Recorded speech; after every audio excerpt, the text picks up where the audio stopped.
What's up, guys? How's it going? This video, brand new series.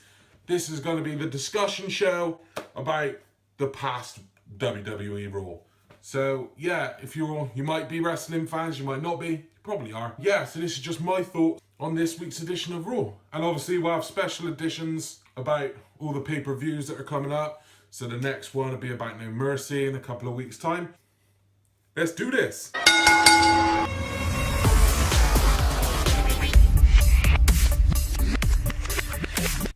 Well, first up, guys, we've got the Battle Royal to see who is going to be the next contender for the Intercontinental Championship. This one was an interesting one because we decided to kick off the show with this massive Battle Royal. First people to come out were the ones that, you know, everyone knew were the only ones that were really going to have a chance. That was Big Show, the Hardys, Finn Balor, and then just after the break, out comes Jason Jordan. They had some good moments, some bad moments, but all in all, it was a pretty good Battle Royal. Big Show went out pretty early. That seems to be like a staple of these Battle Royals nowadays. Matt Hardy went out. In the end, it was Jason Jordan and Jeff Hardy at last. And Jeff Hardy put him straight over the ropes. Ended up, Jeff Hardy is the new #1 contender for the Intercontinental Championship. It's not happening at No Mercy. It's happening next week. Going into No Mercy, could have a Hardy as a champion. I don't see that happening.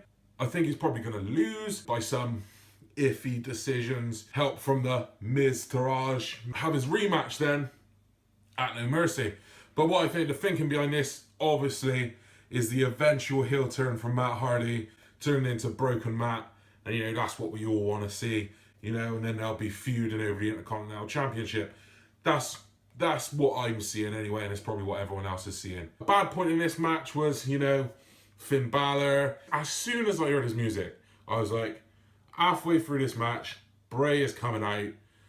His music goes off, he appears, Sister Abigail chucks him over. And that's exactly what happened. Maybe didn't Sister Abigail, I can't remember now. That seems to be the formula with Bray Wyatt. But the thing is, I love Bray. Love Bray Wyatt. God, Vince McMahon must hate him. Hate him. Must just fucking hate him. It's hard to believe. He just loses all the big ones. You know, it's just hard to take him seriously. Hard to take him seriously as a heel.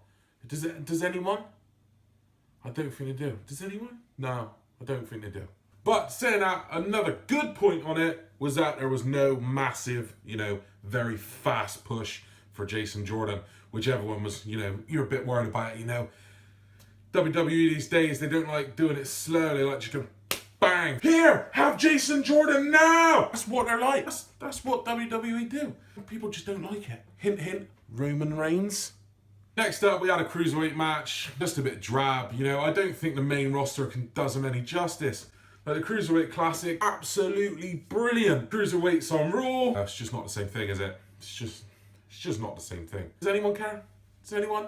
Strange to see Enzo in there. It was obvious, obviously. I'm not surprised to see Enzo in there. But I think he works better as a manager, doing his dancing thing. He's a comedy act. No offense to Enzo, I think he's brilliant at what he does. In the ring, he's not anything like super special, you know, in an era where everyone's focusing on the 5-star matches. But where he excels, XL?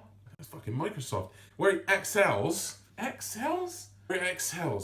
where he excels, he is on the microphone. The words of Enzo, it's just a bit SAWFT. Soft! Next up, got the tag team match, you know, brand new tag team champions in Seth Rollins and Dean Ambrose. Two people who I really, really enjoy watching, especially Seth Rollins. They've been shot together, you know, for the nostalgia factor. People love the Shield. They just want it no matter what's happening. It's like a drug, it's like heroin. People just want the Shield. Give me the Shield. Now we've got it. I think people are dying for it, or like, don't really care about it already. Like what I can gauge from the Memphis crowd anyway, it's just like, burn it down. Just, yay, yay. Seth Rollins, yay. That was it. I had what I expected, 50-50 booking. Seth loses to Cesaro. Dean beats Sheamus. No one really loses. No one really wins. You know, just keeping the status quo into the next pay-per-view. That's a problem at the moment. Like, the tag team scene is so bad on Raw that they've got 4 singles competitors fighting for the tag team championships. That's how bad it is. Yeah. It's bad. It's so bad. I still think, this may be an unpopular opinion, I still think that Seth Rollins is the #1 heel for WWE. I think he is. His heel run, you know, as the WWE Heavyweight Champion was awesome. People hated him for the right reasons, even though he's still a phenomenal wrestler. And I thought he was absolutely brilliant, but now he seems to have just gone off that. And it's quite sad, really, because I thought it was going to be Seth Rollins versus Roman Reigns at the next WrestleMania, but how things are going, I can't see that happening. Next up, you had a girl. Nearly said girls. Nearly said a girls match. Fuck. Jesus Christ. Next up, you had a women's match. Mickie James, Emma. I don't know why Emma can't have a last name. She's just Emma. Wasn't a great match. It was just all about hashtags and social media and stuff. Even Corey Graves made fun of it. He said, "Have you ever seen a hashtag match?" Hello, darkness, my old friend. I've come. A hashtag match. Don't want to do this anymore. And then she's just walking off going, "Women's revolution. I started it. I started it. I started it. I started it. I started the women's revolution." Who cares? Who cares who started it? No one. No one. It's just good that it's here. It's just good that it's here. Gonna skip over one thing just so we can talk about that at the very last, because you all know what I'm going to talk about. So yeah, gonna skip to the next one. Then we had Elias, you know, coming out, doing his usual thing. Sat there, spotlight, guitar, singing a song about the city he's in, which happened to be Memphis, Elvis, you know. So something was going to happen about Elvis, wasn't it? Then, you know, Jerry the King Lawler comes out, gets up, he goes, "Hey, I thought you was going to give him some good Jerry the King Lawler banter," but he didn't. He was just like, "Hi, you've done some bad singing. Here's someone who can do some good singing." Heath Slater comes out, dressed as Elvis. And they're calling him Pelvis Wesley. Heath Slater. This is Heath Slater. This is a member of 3MB. I'll just run through the members of 3MB now for you. Drew McIntyre, who's the NXT champion. Jinder Mahal, who's the WWE champion. And then you've got Heath Slater, dressed as Elvis, walking down to the ring and getting beat up by Elias Sampson. Poor Heath. Poor Heath.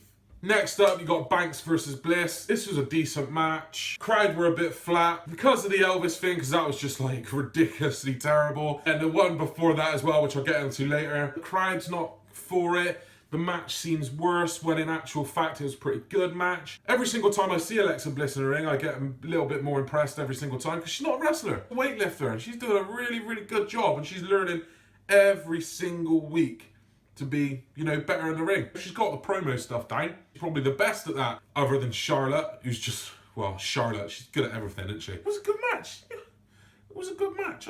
I enjoyed it. I enjoyed it. It was honestly like watching it on mute until the end. Until the end, it may have been muted. At the end, Alexa Bliss gets the victory. She wins back the title. The fourth time Sasha Banks has lost the title on her very first defense. Fourth time. Absolutely crazy. Don't know how these things happen. Honestly, do not know. Sasha Banks is amazing. We got 3 of the 4 horsewomen. One's getting booed and injured. The other one can't hold a title. And the other one's Becky Lynch, who don't get a look in anyway. Good time to be Charlotte, to be fair. She's pretty fucking good at everything, so it's probably impossible to keep her down, really. And then, guys, we get to the moment of the fucking show. And I didn't even have any idea it was going to be as good as it was. It was a John Cena, Roman Reigns thing. You knew what to expect from John. You know what to expect from Roman. Think much, usually. John comes out, does his usual stuff, signs the contract, and he's like, come on, Roman. Burner. It's down. He does his thing. He does that for a little while. John, you know, doing his usual digs at him. Yo, I'm the best. You're the worst. Come on out here and tell me otherwise. So he does that. And then something amazing happens. John Cena, first of all, for the keen viewer, he talks in this way, you know, that is very reminiscent of the Doctor of Thugonomics. You know, he talks in this kind of rappery way. That kind of tweak the viewer's attention. This could be good, this. This could be good. And then, Roman, he gets on the microphone, does a bit more shoulder shuffling, a bit more pouting. Yo, John, you ain't as big a deal as you think you are. Shots fired! John Cena is a big ass deal inside the company. Still colossal. People think he's like an arrogant asshole. And this set a precedent really for the whole promo. And then John Cena, he mentions that the crowd want to see him turn heel. No one does that. What the fuck? No one does that. If any of you guys can remember the last time like backstage terms and words went properly out the window was that Triple H CM Punk promo, you know, when he starts calling him Paul. Good was that. And this add into that. As soon as he mentioned they want me to turn heel, and I knew it was going to be a banger. Knew it. John Cena's just like, Roman, I can't take you seriously because you're just like a carbon copy of me, you know, but with long hair, tattoos, and a mean ass pout. Roman's face. Roman is either a really good actor and he hasn't showed it up until now, or he didn't know that John was going to say that because it proper baffled him. And everyone's just like, yes, yes, yes. People are just eating it up. John Cena's sounding proper heely right now.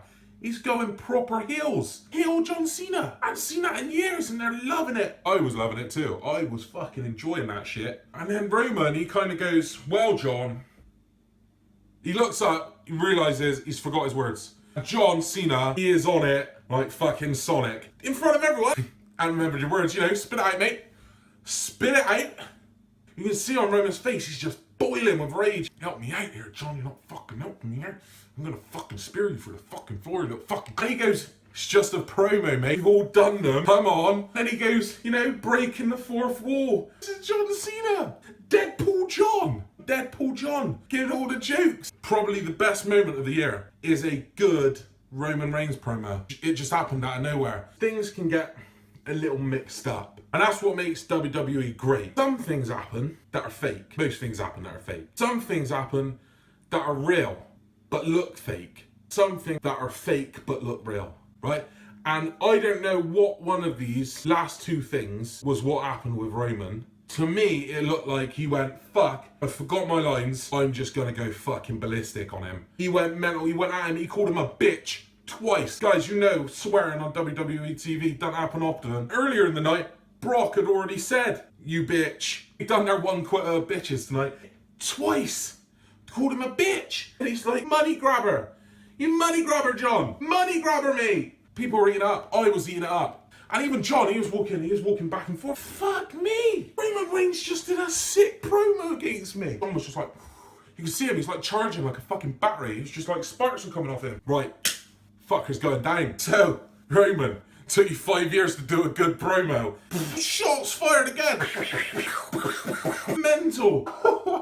I was like, it's true, but that's arse, John. That is arse, mate. Then he says possibly the best line of the night, not only the night, maybe even the year.